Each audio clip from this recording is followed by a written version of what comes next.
Well बेटे की बात तो हम शुरू से करते ही आए, लेकिन बेटा बेटा होता है और बाप बाप होता है।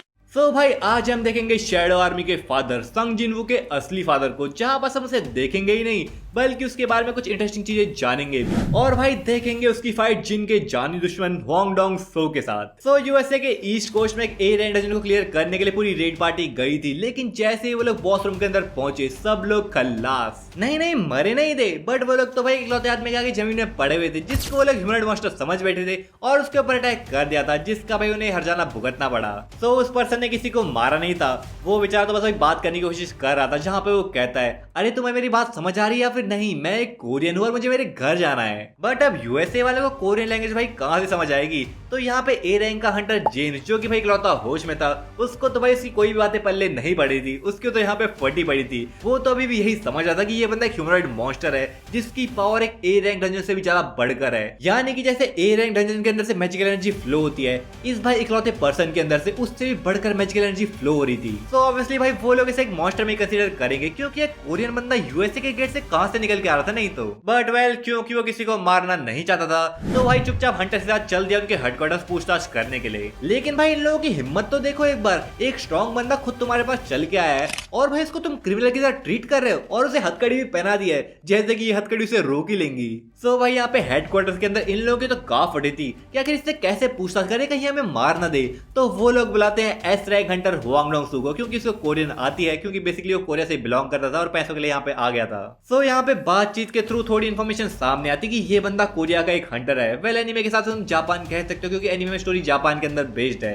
ये बंदा 10 साल पहले डंजन के अंदर फंस गया था और डंजन का गेट क्लोज हो गया था, और इसका कहना यह है कि जब इसको होश आया ये सीधा यूएसए के डंजन में था, यानी कि 10 साल का टाइम लीप।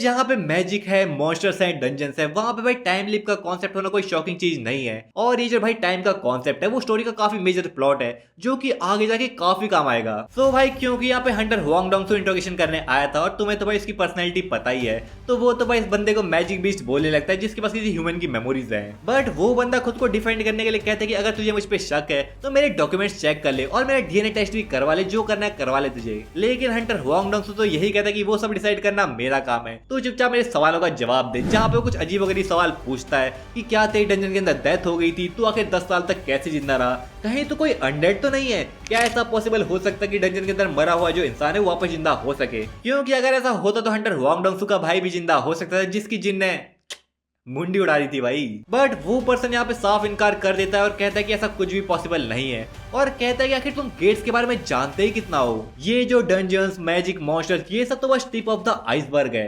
इससे कहीं ज्यादा खतरनाक चीजें हैं इस वर्ल्ड में। और ऐसा ही एक पावरफुल फोर्स अर्थ में अवेकन हुआ जो कि काफी तबाही ला सकता है, और मैं उसे ही रोकने के लिए आया हूँ। बट भाई ये सब सुन के तुम्हें क्या लगता है, हुआंग डोंग सू उसकी बात तो विश्वास करेगा, जहाँ पे ये बंदा ये तक कह रहा था कि जो सारे हंटर्स है, इवन एस रैंक जो हंटर्स है, वो भी भाई कुछ नहीं कर पाएंगे, वो भी स्ट्रॉन्ग नहीं है उतने। जिसे सुन के भाई ऑब्वियसली हुआंग डोंग सू तो काफी गुस्से में आ गए, जहाँ पे उससे कहता है अच्छा तू अपने आप को बड़ा 30 मार खा समझता है ना, वैसे तेरा नाम क्या है। तो हिज नेम इज संग इल हुआन, जिसका बेटा है अपना संग जिन वू, जिसके बारे में सुनते ही हुआंग डोंग सू तो भाई एकदम मुस्कुराने लगा। और जो संग इल हुआन था वो उसके अंदर से हॉस्टिलिटी सेंस कर सकता था। यहाँ पे संग इल हुआन उसका रीजन उससे पूछता है, बट जो हुआंग डोंग सू था वो उसका भाई रीजन बताने से मना कर देता है, जिससे भाई दोनों ही काफी जोश में आकर भिड़ने को रेडी थे। और भाई ट्रिगर का काम तो हुआंग डोंग सू के वर्ड्स ने कर दिया, जहाँ पे वो कहता है कि तुझे भी तेरे बेटे के पास भेज देता हूँ, वहां पे फिर आराम से उससे बातें कर लियो, बिकॉज ही इज डेड। क्योंकि भाई हुआंग को लगा कि रेड गेट के अंदर जिन मारा ही गया होगा।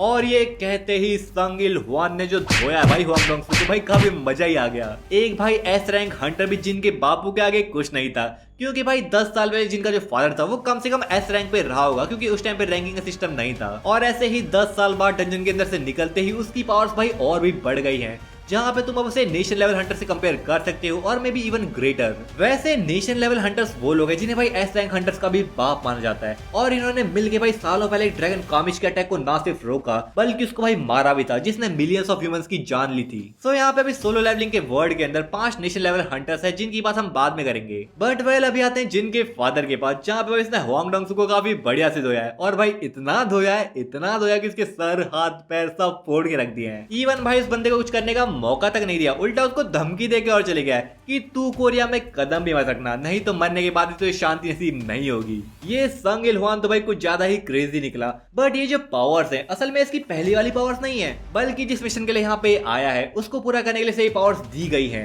वेल ये मिशन क्या है और ये पावर्स उसे कैसे मिली और किसने दी, ये तो भाई स्टोरी का काफी मेजर प्लॉट है। बट मे भी तुम में से काफी लोगों ने डैडी व्यू या फिर लोगिनियन की भाई वो हिस्ट्री ऑफ जो सोलो लेवलिंग थी उसकी वीडियो देख ली होगी, जिसमें थोड़ी इसकी बात हुई थी। बट अगर तुमने नहीं देखी तो इस टॉपिक को धीरे धीरे कवर करेंगे। लेकिन भाई तुम लोग इतना जान लो कि जो पूरे वर्ल्ड के अंदर कैटास्ट्रॉफी लाएगा और जो भाई संग इल्हुआन का टारगेट है वो भाई और कोई नहीं अपना शैडो लॉर्ड संग जिन वू है। सो भाई क्या हमें बाप बेटे के बीच में फाइट देखने को मिलेगी, उसको जानने के लिए भाई चैनल को कर लो सब्सक्राइब और वीडियो को कर देना लाइक। बट इससे पहले होंग डोंगसू का हाल देख के थोड़ा हंस लो यार, कैसे भाई बिस्तर में पड़ा हुआ है और बाप बेटे दोनों को घोष रहा है। लेकिन यहाँ पे सीन अब ऐसा भी है कि इसने जिनके फादर को एक मैजिक बीस्ट यानी कि मॉन्स्टर बता दिया है, जिसकी वजह से उसके ऊपर बाउंटी लग चुकी है। बट वेल मैं मिलूंगा तुमसे अगली वीडियो में, जहां पे हम देखेंगे जिन वर्सेस डीमन लॉर्ड की फाइट, जो कि भाई सोलो लेवलिंग की one of the best fight है।